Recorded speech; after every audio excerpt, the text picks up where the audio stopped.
میری تقریر کا عنوان ہے اتباع کتاب و سنت۔ سامعین کرام، اس میں کوئی شک نہیں کہ کتاب و سنت کا اتباع ہی مسلمانوں کے لیے صراط مستقیم پر باقی رہنے اور ہر طرح کے الحادی فتنوں سے حفاظت کا ضامن ہے، جیسا کہ رب العالمین کا فرمان ہے فَمَنِ اتَّبَعَ هُدَايَ فَلَا يَضِلُّ وَلَا يَشْقَىٰ، کہ جو شخص بھی کتاب و سنت کا اتباع کرے گا تو کبھی بھی صراط مستقیم سے گمراہ نہ ہوگا اور نہ وہ کسی طرح کی تکلیف و پریشانی اور قلبی اذیت میں مبتلا ہو کر شقی اور نامراد ہوگا۔ یعنی متبعین کتاب و سنت کا مقدر ہمیشہ فلاح و کامیابی پر ہوگا۔ سامعین کرام، یہ بات بھی قابل ذکر ہے کہ جو شخص بھی کتاب و سنت سے اعراض کرے گا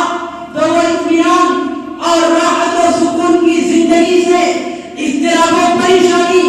اور تنگیوں سے بھری زندگی میں مبتلا ہو جائے گا، جس کے نتیجے میں اللہ اور اس کے رسول اور کتاب و سنت کی محبت سے ان کی عداوت کی طرف راہ اعتدال سے افراط و تفریط اور تطرف و تشدد کی طرف اتباع جمود اور مذہبی تعصب کی طرف اور اتحاد اتفاق سے اختلاف و انتشار کی طرف اور ہدایت سے ضلالت اور گمراہی کی طرف چلا جائے، جیسا کہ رب العالمین کا فرمان ہے وَمَن يَعْصِ اللَّهَ وَرَسُولَهُ فَقَدْ ضَلَّ ضَلَالًا مُبِينًا۔ اے لوگوں یاد رکھو، جو شخص بھی اللہ اور اس کے رسول یعنی کتاب و سنت کی نافرمانی کرے گا تو ضلالت و گمراہی اور ذلت و رسوائی کے عمیق کونے میں جا گئے۔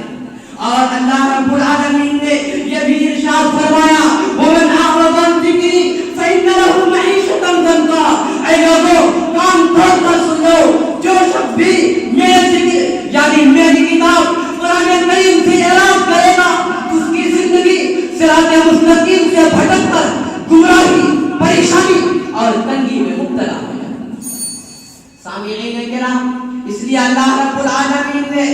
بار بار کتاب و سنت کی ترغیب دلاتے ہوئے ہر مسلمان پر کتاب و سنت کا واجب قرار دیا اور اشارہ کر دیا گیا اتبعوا ما انزل الیکم من ربکم ولا تتبعوا من دونہ اولیاء قلیلا ما تذکرون۔ اے لوگوں یاد رکھو، تم اس چیز کا پورا اتباع کرو جو تمہاری طرف تمہارے رب کی جانب سے نازل کی گئی ہے، اور اپنے من گھڑت سرپرستوں کا اتباع نہ کرو، اور یہ بات بھی قابل